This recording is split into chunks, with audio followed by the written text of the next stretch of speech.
The broadcast is now starting. All attendees are in listen-only mode. Hi everyone, so thank you for joining us today for the second webinar in our not-for-profit webinar series.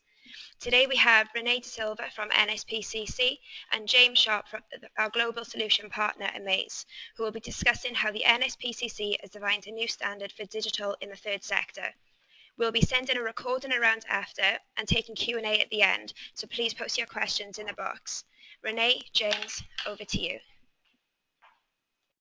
Okay, thanks for that introduction, Danielle. As Danielle said previously, I'll take you through the work we've done in collaboration with Amaze, our digital partner, to redevelop our website and set a new standard for digital in the charity sector. Okay. So for those of you who may not know the NSPCC, I'll give a quick overview of who we are and what we do. We're the UK's leading charity specialising in child protection and the prevention of cruelty to children. We do this through a number of ways, providing advice and support for parents and concerned adults. We also have the NSPCC helpline. This helpline is available 24 hours a day, 7 days a week, as well as a contact centre. And there we listen, offer advice and take action if a child is in danger. We also have 42 service centres around the UK and Channel Islands. We support the work of local children's safeguarding boards in these areas. So that means we work in close partnership with the police, social care, health, education and voluntary agencies across the UK. We also provide training and consultancy. So we share our expertise with professionals across the UK through e-learning or on-site training. And now I'll pass you over to James. Good afternoon, everybody. Hope everybody is well, and thank you for joining the seminar. Just a quick introduction to Amaze. We're a 20-year-old full-service integrated marketing, commerce and technology consultancy. We were approached about 2 years ago by NSPCC through a competitive tender to help them with their vision moving forward online. One of the things that sort of sets us apart is our academic roots, and we still have that academic feeling in everything that we deliver. And our vision is to inspire original thinking through deeper understanding of technology and human behaviour. Rennie, sorry, can you just advance the slides? Yeah, of course. Yeah, great. And one more, thank you. Okay. There you go. Great, thank you. So like I said, 20 years old, we're 250 people. We generally work with national brands or with global brands as the sole appointed digital partner. And we work with Childline and NSPCC, but a number of other organisations across sectors, Emirates, Lexus, Unilever, E6 to name a few. And our peers really like us. We're award-winning and we're known for our abilities around customer experience and good technical design. And there are some examples there in terms of the league tables that we're in. Next slide, please. So a little bit of background how we ended up working with NSPCC. As I mentioned, there was a tender about 2 years ago, and in that tender there were 7 businesses that were shortlisted. And the tender was very much asking for a refresh of the web assets that were available to NSPCC and a vendor selection of appropriate technologies to run the system. And the previous technology was Percussion Rhythmix, and obviously now they've moved across to Episerver 7.5. Next slide, please. But when we consider requirements like that, we don't start with the viewpoint of this is just a set of functional requirements around content management. We always try to get to the root issues that exist inside the business and why, in this case, NSPCC gets up in the morning and what is it that they're trying to do. So we developed a vision for NSPCC, and we've latched all of our digital work and how that enterprise looks now against this vision, which is every visitor leaves more equipped to play their part in ending cruelty to children. And if we move on to the next slide, and the reason we got to that vision was mostly because of the way that NSPCC, traditionally had grown out of siloed parts of the business. You would have advocacy, you would have fundraising, you'd have policy, you'd have training and education, and every part of that business is a fantastic part of the business, and they're all vying for real estate inside the previous website. Now, the challenge with that is you start burying great content, and you are unable to give a user experience that's coherent to the need of the user at the time that they want to consume that. And over time, because it was something like 8 years old, the previous site, there was deviation from the core messaging and the values of the charity, and that was being lost throughout the existing website. And as you would expect with older technology, it was difficult to use, it was complicated, and it didn't allow for some of the modern customer experience demands that a marketeer expects and demands these days. But I think the biggest issue was the breadth of target audience that NSPCC has, and simply using personas as a way to target that breadth simply didn't work. Renee, would you mind taking us through the target audience challenges? Yeah, absolutely. Thanks, James. So picking up where James has left off and talking about the target audiences, as he said, we knew at the NSPCC that we had a wide-ranging and immensely diverse set of audiences. And what came across was that actually many of them have overlapping content needs. So that was actually one of the most frustrating aspects of the old site, because we did work in very clear silos.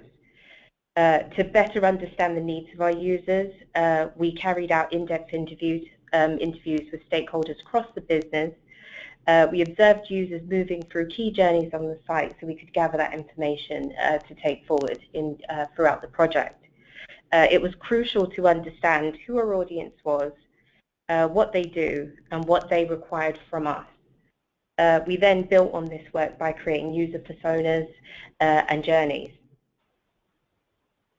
So now we're up to the first poll, which is how important is digital to your business?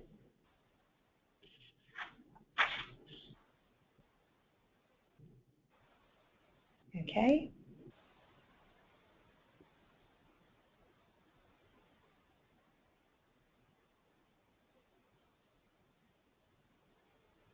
I think that's happening now.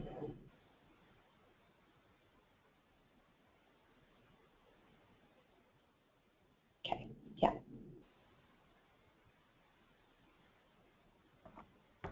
The results are coming now.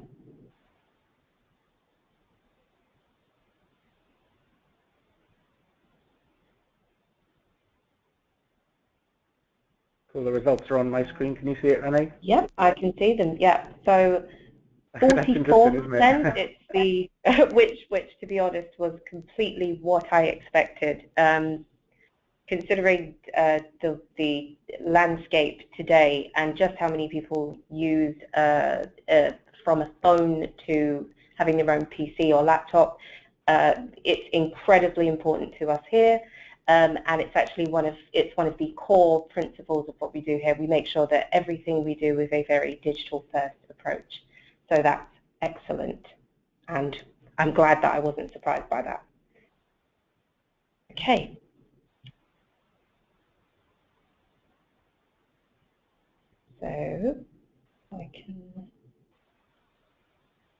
So moving on to the next slide, I thought I'd take you through our objectives. As part of our work to redevelop the website, we made a point of building very clear objectives to really help us to actually measure the success of our work. So I'll just take you through each of those. Excuse me. So the first was to increase propensity to contribute. So we understood that users might not contribute right away, but we wanted to ensure that each one left the site more prepared and much more connected to the charity.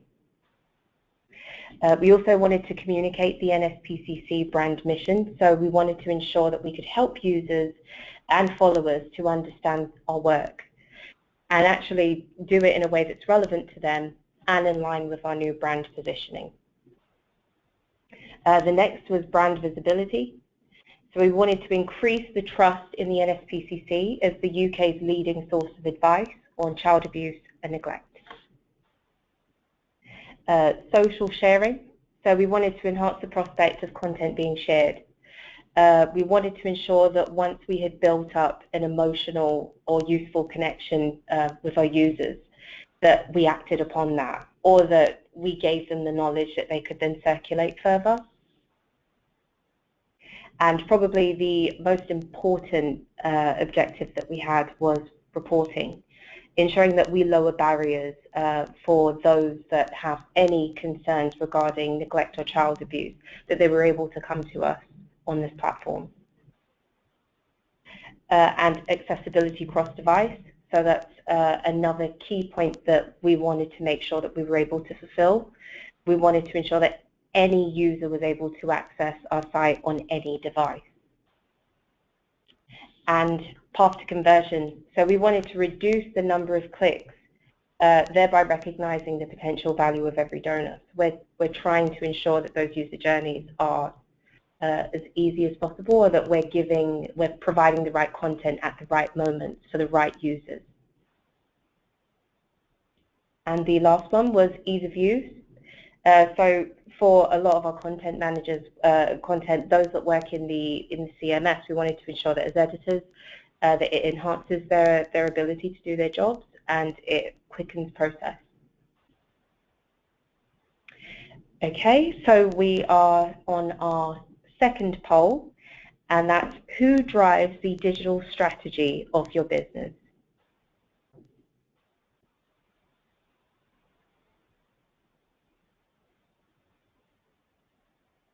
Okay. And it's just in progress.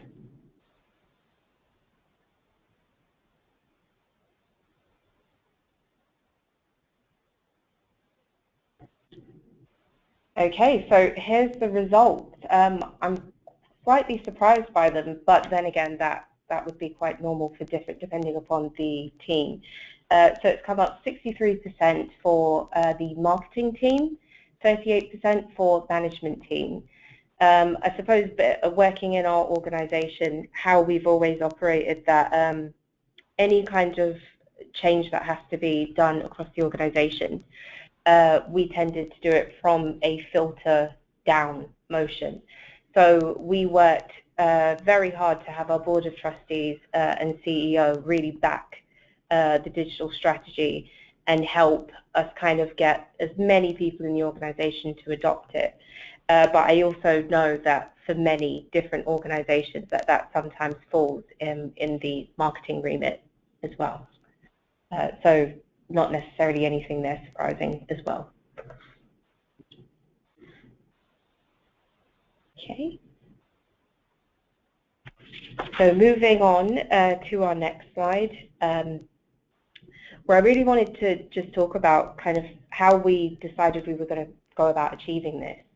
And one of the things that we had built into this strategic framework was about connected content. And that obviously links back to the issue that we had had with our audiences, kind of working in silos and only giving particular people certain experiences. And instead what we wanted to do is be able to provide a different experience depending upon the user and what they wanted to be able to receive from us. So the first was Inspire. And this was where we wanted to be able to create rich, visually engaging content to entice users to support us or perhaps to use the NSPCC. We also wanted to do that through using real people, real problems, real impacts, and really using the kind of emotive aspect of our work to reach out to people. And the second was Activate. So we really wanted to ensure that we were providing the easiest opportunity for users to be able to give, to volunteer, or to register, or for a service user to be able to identify or use a service. We also wanted to facilitate the path to conversion. So we wanted to ensure that we were recognizing the potential value of each donor or supporter that comes to our site.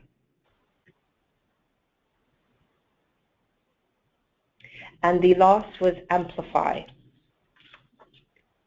So we wanted to, one of the things that the old site didn't allow us to do is it was very hard to build really interesting and engaging campaigns.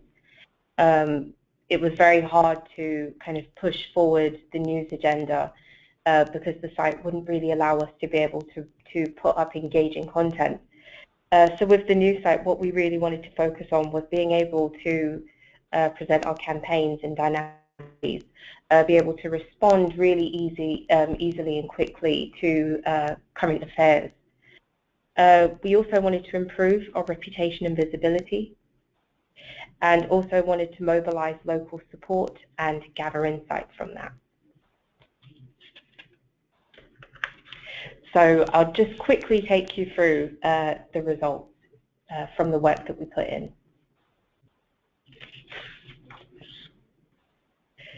So on social and sharing, we had 75% more traffic from social media, which was fantastic.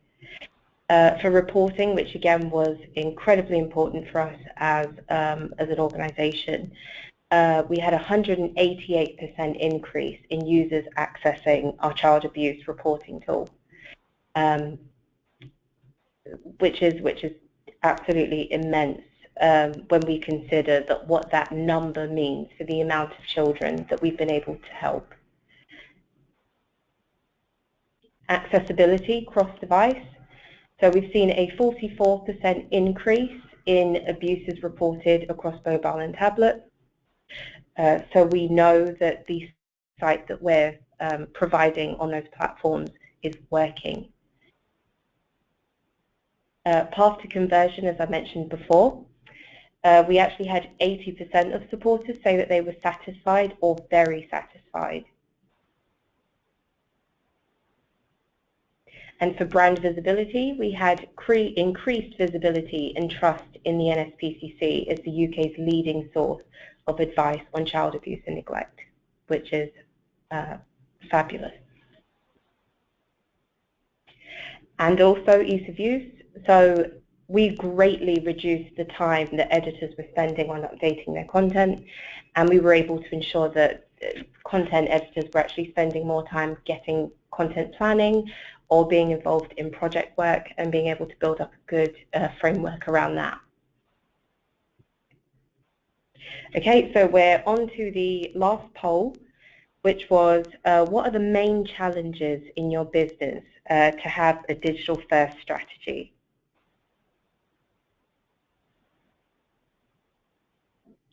Okay, and I'll just wait for the poll to close.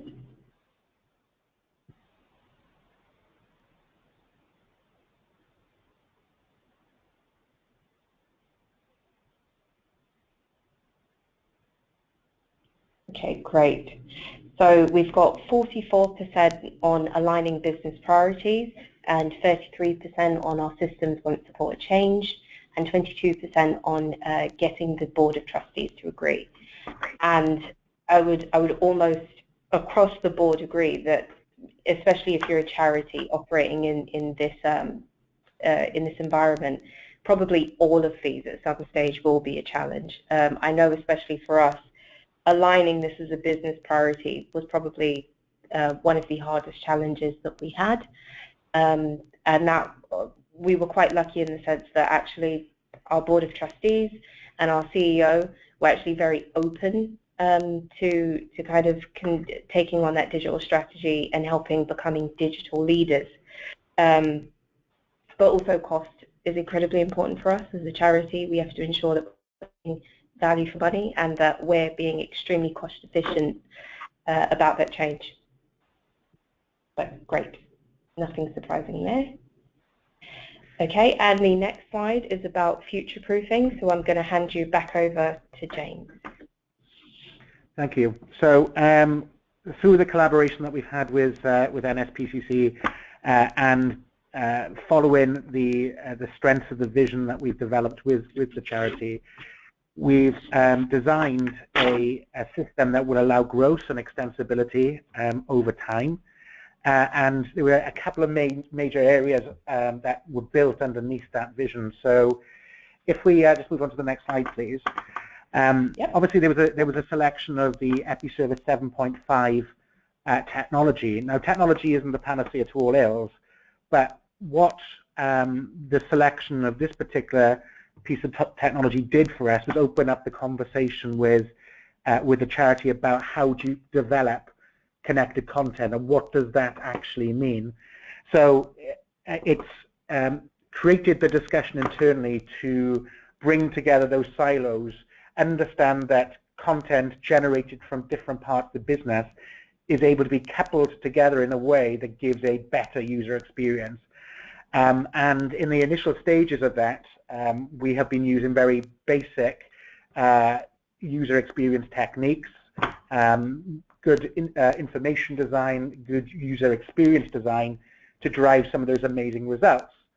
But as the charity has taken on the technology and has become good at writing content for users rather than for the charity's sake, it's now able to move into much more personalized experiences where you build a dialogue over time with your visitors to the site. So right now, if we look at the graph that I've got on the screen there, first click marketing, i.e. deciding and reasoning what to show based on what is the inbound request is pretty much where the team is right now. But over time, we are profiling and targeting the customers. We are building a view through the click stream that the customer has when they visit the site. And then finally, by connecting data, CRM and other big data sources that are available to us, we want to build this kind of semantic relationship between the visitor and the charity, understanding the need at the point of entry and driving the user to a better engagement, I guess, over time. So if I just move on to the next slide, by design, we've engineered that capacity into, next slide, please, Renee. Yep. By design, we've engineered this capacity into the user interfaces. Using the block templating technology in Episerver and using the personalization and user groups capability inside Episerver, we have developed accordion pages. And what accordion pages allow us to do is shrink and grow the contents of the page according to the need of the user. So if I go on to the next slide, what that allows us to do and what's in planning right now is to develop a set of concern levels. And it means that when we're in an engagement process where perhaps a child is in danger and we purely need the user to engage and interact with making sure that child is no longer in danger or there's no neglect or abuse happening, we can shrink the page down, tighten the content, and make it about that user action, which is reporting that issue.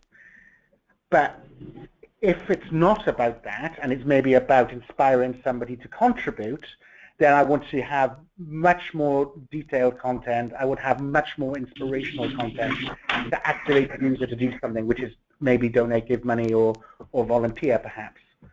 So the accordion templating and the technology inside Episerver allows us to do this, built on the good content principles that the charity has adopted as part of their change process.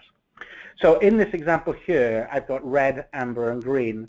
And so what we are surmising here is that, say, this could be a red, amber, green concern level around shaken baby issues.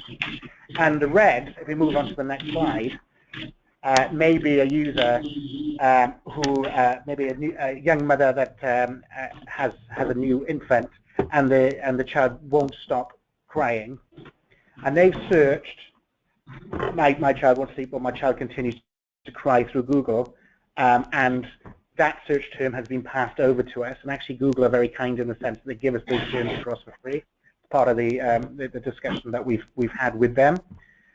And the first click will be, okay, let's bring up to the surface, is there an immediate concern or need to protect a child? And the second click then derives whether this sphere of concern is red. And if it is red, all of the content falls off the page, and there may be, you know, are you about to do something that you regret? In essence, it might be the storyline. If so, why did you try turning on the Hoover? If so, why not put music on in the background? Why didn't you go downstairs and just have a sit down and a cup of tea? Whatever it is, to try and stop that immediate concern happening. And of course, why don't you phone us and we'll talk to you, or maybe we'll help you through this. If we click on to the next, a mid-level concern would be, I'm struggling, I'd like to learn more about how to deal with young children. You know, and this might be a mother just generally trying to understand how to care and look after her baby. And then the green level of concern, if we go on to the next slide, will be, how do I support? And what we're seeing is, inside the sphere, each of those sort of touch points will be multi-discipline content coming from different parts of the NSPCC organization, brought together intuitively by the capability of the Episerver personalization capacity. And it's the reasoning capability inside the product and the good content methodologies that have been adopted by the charity that allow us to grow into this. And that's what's in design right now.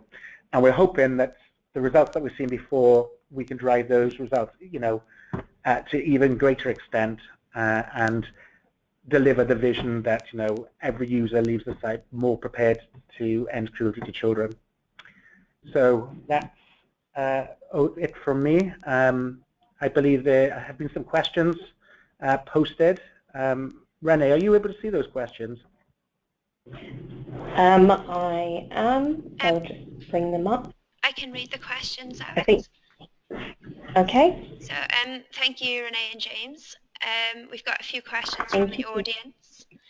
The first one is, how did you measure the objectives you set in a smart way, e.g. propensity to support, brand visibility, etc.? Oh, sorry, could you say that again, Danielle? Sorry, so how did you measure the objectives you set in a smart way?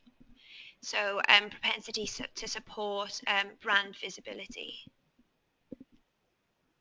Well, I suppose we operated under having really kind of strong KPIs and ensuring that we were doing an immense amount of reporting, gathering as much data as we could on this. We worked very closely with our marketing team, who do a lot of data reporting for us. And essentially, that work, all of that kind of work that we had done into that, we were closely monitoring and ensuring that we were building on the data that we already had previously. Perfect. You mentioned in the results section that you saw an increase in visibility and trust in NSPCC. Could you explain further how you were able to measure this? Did you solely rely on qualitative data from stakeholder interviews? Not just qualitative, but we were also looking quite closely at how well we were visible in search ranking, and also looking at page views, visits to the site. So we did more of a holistic approach towards measuring that. And this is a very short one. Do you use Episerver CMS? We do. And some more, so how were you ready to better communicate, and what internal changes did you have to overcome? Yeah, so we identified many places where we were pretty weak in communicating with our audiences, and we had kind of set out as an organisation saying that we wanted to improve on that. we did an awful lot of work into looking at our competitors, and we made a real big effort to listen to our users. The major internal changes we did was to get buy-in from our exec board and from our board of trustees, and they kind of really helped place digital as part of the core value of the organization. So going forward, to be a digital-first organization was considered one of the key strategic goals for us going forward. Thanks. Sorry, so it was not CMS, but CMO. Do you use Episerver CMO? Should I just take that answer for you? Yep. Would that be? So 7.5, the concept of CMO as a separate product doesn't really exist.